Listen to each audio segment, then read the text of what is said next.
말씀 보도록 하겠습니다. 사무엘상 17장 41절부터 49절.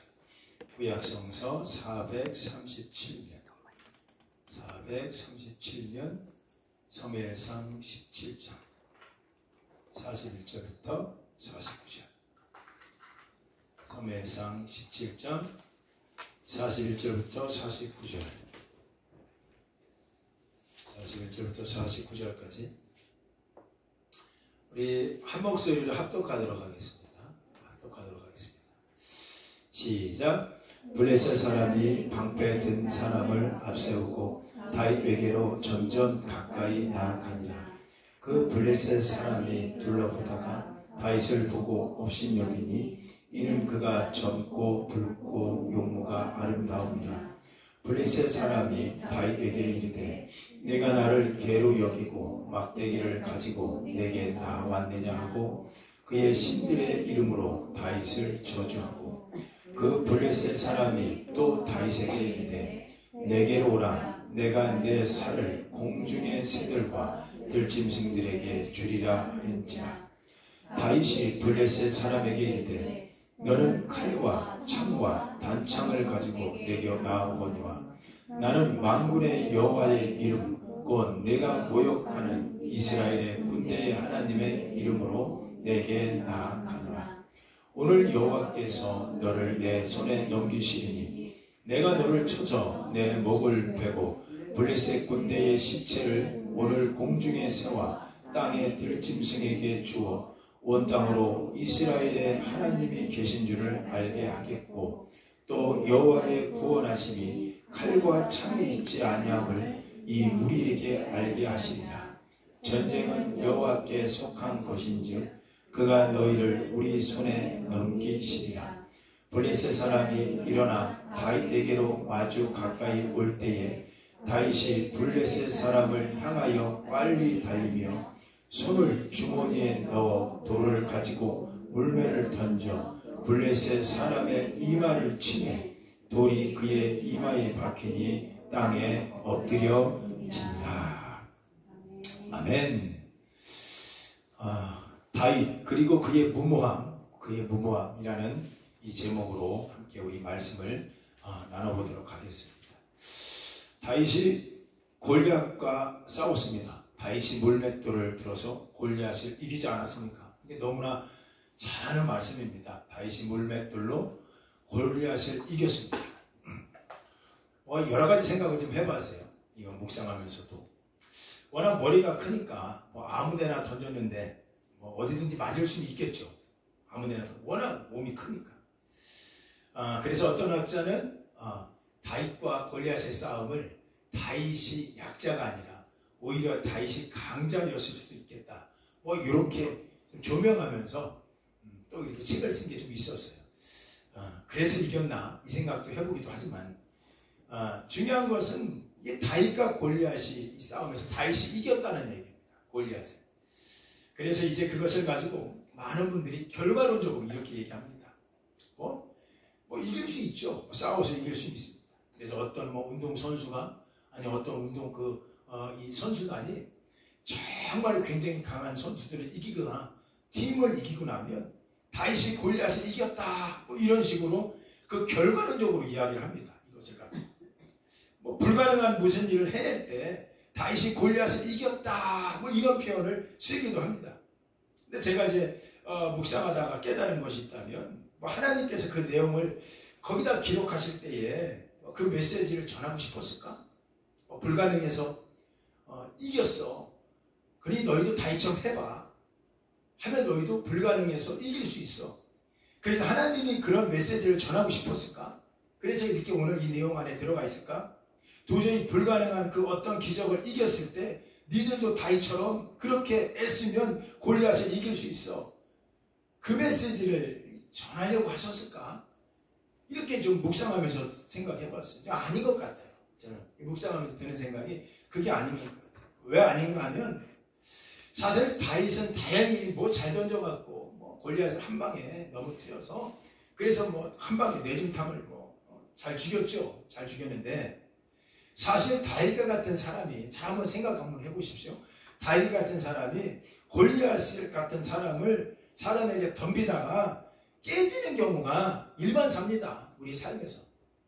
그렇지 않아요? 훨씬 더 많을걸요?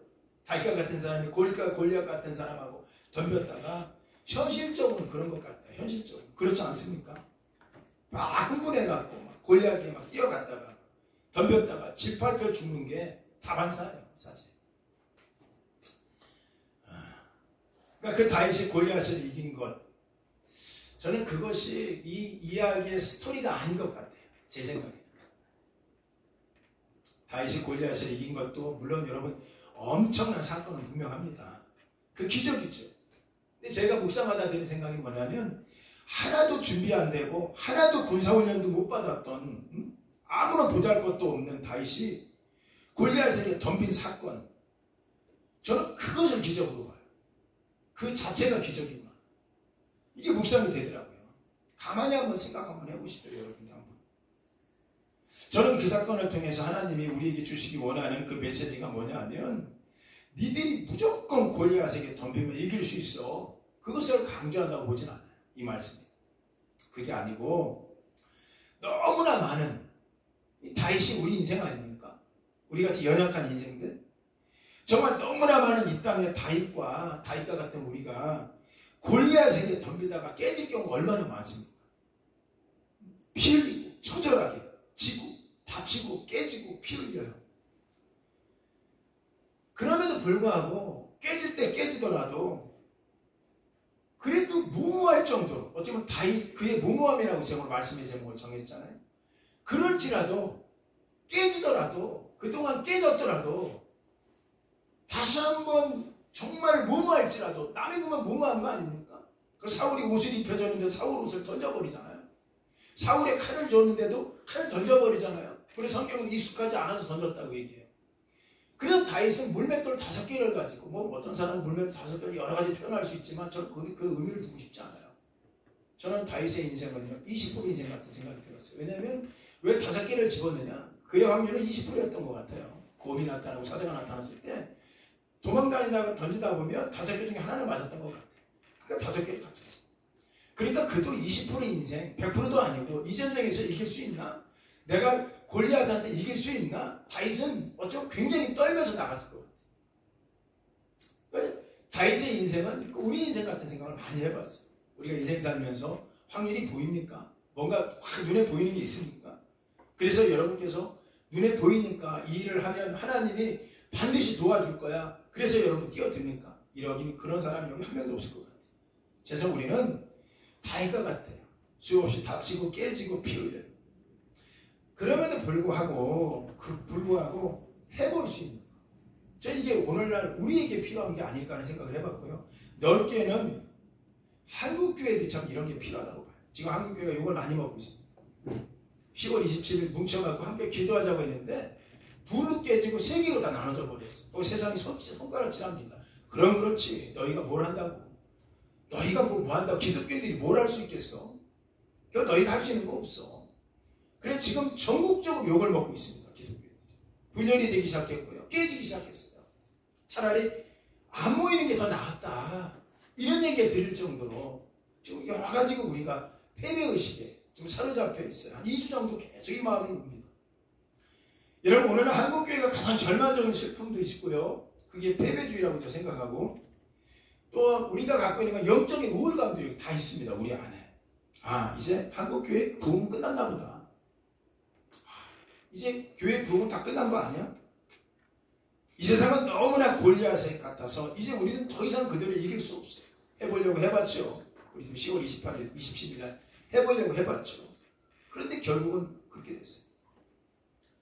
여러분 끊임없이 아폴로들이 교회를 폄하합니다. 지금 여러분께서는 지금 교회만 있으니까 잘 모르지만 인터넷 한번 들어가면요. 지금 뭐 교회가요 세상에서 뭐 이상한 취급을 받고 있고 편안을 받고 있고 그래요. 예수님을 조롱하고요. 조롱을 뛰어넘어서 정말 책 잡히는 일들이 우리 안에 너무 많이 일어나기 시작합니다. 그런데 우리가 책 잡히는 일들이 그동안 많이 했기 때문에 저 그렇다고도 봐요. 그래서 세상에 우리를 향한테 너희는 끝났어. 너희가 뭐를 하겠어. 그럼에도 불구하고요. 다시 한번 저는 오늘 이 말씀을 묵상하며 드는 생각이 다시 한번 우리가 불의를 향해서 저 악한 골리앗을 향해서 저 덤비다가 죽을 때 죽더라도 이제 내가 좀 비굴하게 무릎 꿇지 않고 이렇게 살지 않고 한 번 더 골리앗에게 선전포고하고 하나님이 일하시면 골리앗도 명중시킬 수 있다. 이런 마음으로 좀 선전포고도 하고 좀 일어나서 자신감을 회복하는 것. 지금 여러분이나 저나 한국계도 마찬가지지만 좀 어떠한 이유든 패배주의가 빠져있는 건 분명히 있습니다. 우리 안에. 제가 젊은이 목회를 처음에 시작했을 때 한 10년 이상을 해왔어요. 20명이었던 젊은이들이 뭐 70명, 80명으로 1년도 안 되고 부흥되는 것도 제가 눈으로 봤고요. 그 아이들이 또 절망에 빠져서 허덕거리는 것도 많이 봤었어요. 근데 가장 젊은이들이 힘든 게 뭐냐면 여기도 젊은이들 많이 있지만 최소한 제가 만난 젊은이들 중에서 많은 아이들이 패배주의에 빠진 이유를 성적인 문제와 싸우다가 넘어지는 경우가 많이 있더라고요. 젊은이들이. 성적인 문제로 싸우다가 끊임없이 음란 사이트와 싸우다가 해도 안 되니까 이제 포기하고 넘어져 있는 청년들을 상당히 많이 봤어요. 나는 이제 이게 안 되는구나. 나 싸워도 안 되는구나. 나는 이제 안 되는 거구나. 이게 패배주의 아닙니까? 애써도 안 되고 이거로는 더 이상 내가 순결과 거룩함을 유지할 수 없구나. 여러분 이것이 우리 안에 있는 패배주의예요. 계속해서 골리앗과 싸워봤지만 안 된 거죠. 깨진 거죠. 당연히 깨질 수밖에 없는 거 아닙니까? 어떻게 이깁니까? 그래서 오늘 여러분 안에 있는 저 포함, 여러분 포함 모든 분들 안에 있는 이 무수한 패배주의 다른 거 아니에요. 이제 나는 안 되는구나. 이거의 패배죠. 절망적인 우리 마음속에 갖고 있는 이런 생각들. 이 본문에서 보면 이스라엘은 이미 전의를 상실했어요. 왜냐하면 다윗이 오기 전에 이미 골리앗과 전투를 해봤거든요. 안 됐거든요. 그래서 이미 안 돼. 이 패배주의에 빠져있는 이스라엘을 우리가 보게 됩니다. 전의가 상실했어요. 그리고 그들은 이스라엘 병사들은 부들부들 떨고 있는 이런 형편. 뿐만 아니라 왕도 사울 초대 1대 왕도 부들부들 떨면서 어떻게 할 수 없는 거예요. 해봤으니 안 되는 거죠. 그래서 이제 이 전쟁은 우리로 도저히 안 되는 전쟁이야. 그리고 거의 패배주에서 낙심에 빠져 있을 때 오죽하면 그 어린 다윗이 그때 한 17세 소년이었다고 얘기해요. 다윗이 와가지고 내가 나가서 싸워보겠습니다 했을 때 사울이 뭐라고 얘기하는 줄 여러분 아시죠? 그래 가라. 어차피 안 된다는 거죠. 부들부들 떨기나 하고. 그런 왕 앞에 그런 자리에서 어차피 우리들이 그렇게 떨고 있는 자리일 수도 있어요. 지금. 근데 중요한 건 오늘 이 말씀은 떨치고 일어나서 이제 우리는 골리앗을 향하여 선전포고를 한 번 더 해보고 전쟁도 선포해보고 이 젊은이들이 계시면 여기 음란한 영들과 한번 싸워보이기도 하고 한번 싸워보자는 거예요. 한번 깨질 때 깨지더라도 한번 깨질 때 깨지더라도 다시 넘어지더라도 다시 쓰러지더라도 다시 한번 하나님 앞에 거룩한 순결을 선포하면서 일어날 수 있는 거. 지금 얼마나 제가 한 주간 살면서 이 말씀을 와닿는지 몰라요. 제가 사는 곳이 교회는 위례에 있지만 저는 위례에 살지 못하고 송파에 삽니다. 송파에 보면 굉장히 큰 교회가 굉장히 많이 있어요. 여기 수동교회라고 큰 교회가 있습니다. 제가 아는 그 교회는 아니고 통합적 교회인데 굉장히 많이 큽니다. 그런데 저는 이제 자그마한 교회 이제 목사님 아닙니까? 목사 아닙니까? 그런데 제가 왔다 갔다 하는 그 길에서 그분들이 나와서 그렇게 열심을 다해서 복음을 전하고 있고 전도하고 있는 모습을 보고 있는 거예요, 제가. 그때 제 마음에 어떤 마음이 오냐면 저는 이미 이 시대에 복음을 저렇게 서서 전하고 저렇게 전하는 것이 과연 어떤 가치가 있을까? 이미 우리는 다 해봤는데 우리는 다 해볼 대로 다 해보고 안 해본 건 없는데 다 해봤는데 물밀듯이 밀려오는 이 사울의 마음이 제 안에도 있었고요. 부들부들 떨고 있는 여러분도 마찬가지일 거예요. 부들부들 떨고 있는 이스라엘의 감정들이 그 안에 다 있어요. 그런데 지나다니면서 제 마음에 한 주간 동안 받았던 마음이 뭐냐면, 다시 한번 해볼까?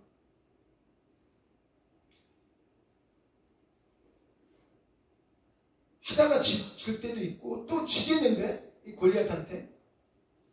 그런데 무모할 정도로 해볼까? 어차피 지더라도 깨지더라도 다시 한번 해볼까? 이 마음이 강하게 밀려오기 시작하는 거죠. 그러면서 이 본문을 제가 보게 되는데요. 다윗도 그런 심정이었던 것 같아요. 20%밖에 확률이 없는데, 여러분 잘 보십시오. 이 전쟁이 누구에게 속해 있느냐라는 것은 이 다윗도 그렇고 골리앗도 그렇고 전쟁을 치러봐야 아는 일 아닙니까? 치르고 나서의 고백 아닙니까? 어쩌면 무모할 정도로 우리 안에 해볼 대로 해보고 피흘 대로 피 흘려보고 넘어질 대로 넘어져서 이제 더 이상 일어나지 못하는 이런 형국에서 스스로 우리가 이제 나는 안 돼. 절망적인 우리 마음 안에 모든 게 이제 다 쓰러져 있는 이 순간에 결연히 떨고 있는 우리에게 있어서 일어나서, 우리 주님 주신 일어나서, 우리 주님이 저한테 주신 말씀, 골리앗을 이기는 것만이 기적이 아니다. 내가 언제 골리앗을 이겨보라고 했냐? 이 전쟁이 누구에게 속한지를 한번 보라. 이런 마음이 오는 거예요. 골리앗을 이기는 것만이 기적이 아니고 아무 준비가 안 된 다윗, 골리앗에게 덤빈 그 자체가 덤볐다는 거잖아요. 덤볐다는 거. 전쟁의 승패는 나중에 문제고 일단은 덤볐다는 그 자체가 그게 기적이라면 여러분이나 저의 생애도 우리 아멘 한번 해보세요. 기적이 가능할 줄 믿습니다. 이게 기적이라면, 기적이 이기는 게 기적이 아니라 남들은 무모해, 남들은 안 돼. 근데 결연한 의지를 가지고 일어나서 그냥 골리앗에게 그냥 덤비는 거, 그거 자체가 기적이라면 우리 충분히 할 수 있다. 그게 기적이라면 그 기적이 가능하리라. 제 안에 그 마음이 강하게 왔어요. 왜 그게 근거가 뭔지 아세요? 왜 다윗이 무모할 정도로 덤비는 것을 기적으로 받느냐? 다시 한번 깨질 때 깨지더라도 한번 일어서고 한번 뛰어갈 수 있는 걸, 그것이 이 오늘 스토리의 포인트라면 그 근거를 어디서 제가 찾았냐면 힘이 우리 안에 있지 않고 주님께, 하나님께 있기 때문에 해볼 수 있다 생각을 더 해봤습니다. 시편 68편 9절에 보면 날마다 우리 짐을 대신 지시는 주, 곧 우리의 하나님을 찬양하리로다. 이게 누구의 고백입니까? 이게 다윗의 고백 아닙니까? 다윗이 무모할 정도로 오늘 이 도전 받기 이전에 그는 이후의 삶도 그는 무모할 정도로 죄에 대해서 노출되던 사람 아닙니까? 매일매일 졌잖아요. 다윗이 오죽하면 살인도 해보고 모함도 해보고 간음도 해보고 다윗만큼 엄청난 죄, 우리 뭐 그 정도 짓고 있습니까? 그런데 그 다윗이 고백한 거예요. 날마다 우리의 짐을 대신 지시는 주. 날마다가 중요한 거예요. 날마다 우리의 짐을 대신 지시는 주가 있다. 우리가 오늘 깨져요. 골리앗하고 싸우다가. 아마 오늘 이렇게 설교를 제가 했어도 여러분 해보자 해놓고 집에 가서 한번 하다가도 넘어지는 거 있어요. 그러면 여러분 스스로 어떤 마음이 옵니까? 그래, 나 오늘 또 졌네. 그래, 나는 안 되나 보다. 그러면서도 날마다 그 죄를 짊어지고 계시는 분이 계시다는 게 우리한테 희망인 거예요. 그게 힘 아닙니까? 여호와가 날마다 우리의 짐을 지신대요. 우리 날마다 죄를 져요. 그러나 날마다 매 순간마다 우리 짐을 지시는 분이 계시다. 그것이 근거가 될 때 당신 뛰어갔잖아요. 우리도 마찬가지죠. 날마다 우리 짐을 대신은 지시는 분과 내가 아니라 주님이라면 못할 게 뭐가 있습니까? 성령을요, 보혜사라는 설명이 있어요. 그렇죠? 보혜사는 옆에서 돕는 영을 얘기해요. 내가 하는 것이 아니라 하나님이 돕는 거죠. 옆에서 계속해서 해봐. 돕는 거예요. 돕는 거. 제가 서두에 말씀드린 것처럼 골리앗이 머리가 커서 그를 맞을 수 있는 표적이 넓었기 때문에 갑이 다윗이 강한 것이 아니라 그 미간 사이에 날아가는 돌을 미간 사이에 꼽아주는 분이 누군가. 그게 하나님이라면 우리가 좀 무모해도 한번 정말 좋은 것으로 우리 소원을 만족하게 해주신 분이 계시다면 해볼만 하지 않나? 이 생각을 좀 해봐요. 오늘 우리의 기적은요, 이기고 지는 게 기적이 아니에요. 오늘도 다시 한번 해볼까? 다시 한번 무모하다는 소리 듣지만 내가 분명히 어제도 졌지만 오늘 오전에도 졌지만 다시 한번 해볼까? 다시 한번 도전해볼까? 다시 한번 뛰어가 볼까? 어떤 일이 일어나겠습니까? 제가 청년부를 섬기기 전에 성남에서 고등부 아이들을 먼저 섬겼어요. 그런데 고등부 아이들 중에서 유명한 아이들이 있어요. 한 3명 정도 됐는데 그 아이들이 너무너무 힘든 것 중에 하나가 제가 서두에 말씀드렸지만 자기 자신의 육체적인 이런 육체적인 쾌락이라고 하니까 좀 그렇지만 어쨌든 그거를 이기지 못하는 거예요, 이 아이들이. 근데 이 아이들이 청년부로 올라가는데 제 마음에 강한 마음이 왔어요. 그리고 제가 청년부도 같이 섬기고 있었기 때문에 청년부들한테 고등부 아이들이 올라올 때 그냥 올리지 말고 나하고 학습된 5주 정도 학습을 한 후에 이 아이들 청년부로 다시 받기로 하자. 그래서 청년들이 또 흔쾌히 또 허락해줘서 제가 5주간의 학습된 과정을 함께 만드는 과정을 제가 기획한 적이 있어요. 그 뭐냐면 우리 안에 끊지 못하는 죄성들, 아직도 끊어지지 못하는 그 죄성들, 끊임없이 지는 것들, 그 모든 것들을 다 내려놓기 시작합니다. 앞에 놓고 이야기하기 시작했어요. 5주 과정 동안 저하고만 얘기를 하는 거예요. 별의별 이야기들이 다 나옵니다. 화나면 뭐 숨부터 올라가는 친구도 있고요. 그리고 뭐 술을 못 끊는다는 친구도 있었고요. 담배를 다 끊어도 전도사님 술은 내가 끊을 수 있어요. 한번 해볼게요. 그런데 담배만큼은 제가 못 끊을 것 같아요. 이것만큼은 안 될 것 같아요. 뭐 이런 친구들 굉장히 있죠. 그 내용들. 그런데 이 친구들과 5주 정도 토요일만 만나서 1시간 정도만 서로 이야기를 나누게 됐는데 다른 거 아니었어요. 다른 게 아니라 많은 걸 하려고 하지 말고 우리가 한번 조금이라도 누름을 한번 해보자. 우리 예수님 믿고 한번 해보자. 그 얘기가 이 아이들한테 큰 힘이 된 것 같아요. 다 끊으라는 얘기 하지 않았어요. 조금이라도 한번 해보자. 5주가 지났는데요.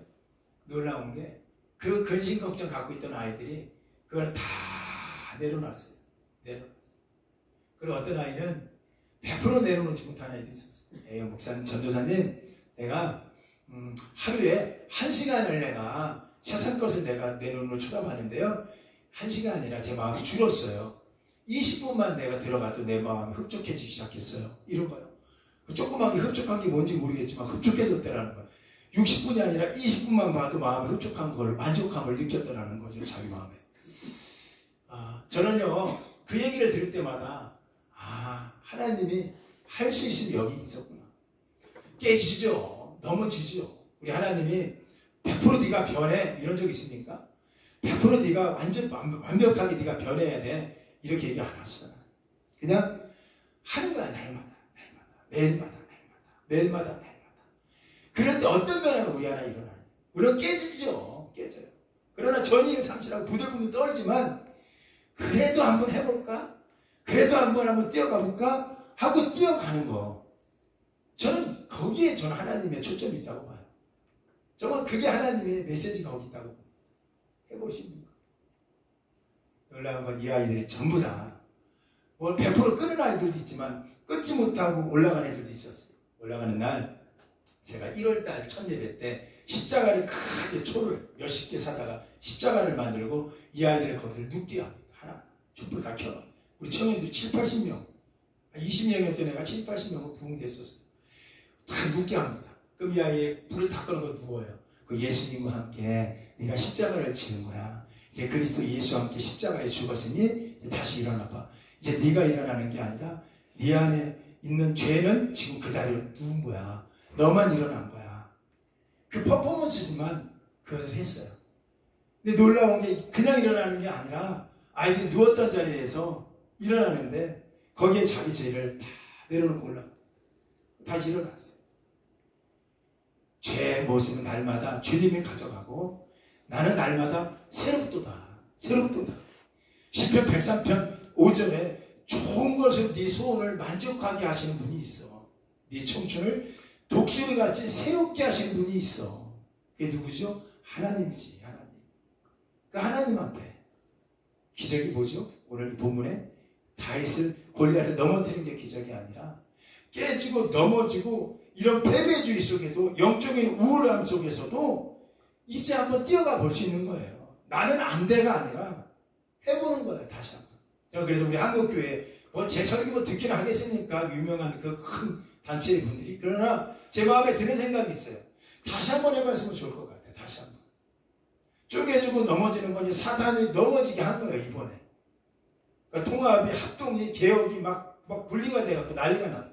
그러나 다시 한번 우리 그 훌륭한 목사님들이 다시 한번 해보면 어떨까? 이 생각이 드는 거예요. 여기 전화해도 안 돼. 저기 전화해도 안 돼. 우리 권사님은 나가봤지만 수많은 목사님들, 제 지인 목사님들도 너무 화가 나갖고 안 돼, 우리는 안 돼 이러고 앉아있어요. 지금 최근에 만나서 교육자일 때도 안 돼요. 우리는 왜 안 되는지 모르겠어요. 내가 그렇게 기도하고 왔는데 우리 성도들 그렇게 데리고 나가갖고 그렇게 기도했는데요. 어떤 목사님 욕하면서 그 마귀야 뭐 이러더라고. 이분은 마귀래. 그분을 보고 사탄이 좋아하지. 우리한테 얘기하는 거라니까. 니네가 뭐 하겠냐. 니네가 한국을 변화시켜. 니네 교단도 나눠졌으면 별일이다. 그럼에도 불구하고 제가 하고 싶은 얘기 그거예요. 피 흘리고 깨지더라도 그 경험이 있어요. 그래도 한번 일어나 보는 거예요. 일어나 보고 한번 무모할 정도로 다시 한번 도전해보는 여러분과 제가 되기를 예수님으로 축원합니다. 반드시 여러분 변화가 될 거예요. 반드시. 자, 우리 다 잘해서 일어나 볼까요? 명중시키는 건 우리 일이